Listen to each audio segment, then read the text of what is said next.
来关心一则意外的消息，这是高雄盐埕区七贤大楼昨暗发生火灾。虽然讲这火伫1点钟来就甲拍发，也毋过呢，因为是集合式的旧大楼，所以消防局是赶紧撤离上百位居民，拢总是有6个人受伤。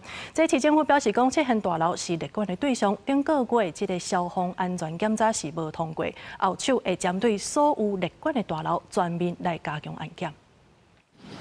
红红的大火对7楼的窗仔冲出来，因为导火是老旧的集合式大楼，拢总570户，住户人数有9000人。甲真正的城中社大楼真相像。消防局唔敢待机，接到报案，拢总出动28台消防车，59位消防员拍火，达整楼去确认撤离住户。为了确保整栋大楼住户都是安全的，所以我们等一下会再重新再整军准备一下，会逐楼逐户的来清查。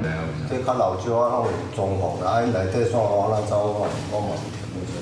他可以比较大，我已经比较大，迄间我已经住要4年了。 火灾原因也搁爱调查，加在只有6位民众轻伤送医。自从城中社大火了后，高雄拢总有4栋老旧的集合式大楼防列管，七贤大楼就是其中之一。顶个月拄做消防安检，有项目无合格的方法。大楼管委会讲，之前做的助警器甲广播系统，伫这摆火灾发挥效果，即时通知大家。不过因为住户拢是弱势民众，因嘛是拖要8年的时间，最近才开始收钱，准备要做第一期消防设施的改善。已经在收啊，即摆已经收20几万啦。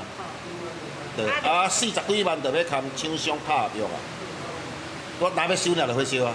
市政府也会在介入要求管委会必须尽速的能够就整个相关的设备能够加快他们的期程，务必尽速完成那政府也给予必要的协助。 早起消防局、工务局拢有派人前往大楼进行调查。市府表示，列管大楼的安检一直拢有在做，针对还未完成的部分，因会加强消防安检，辅导大楼尽速进行改善。记者柯家族副朝阳高永昌报道。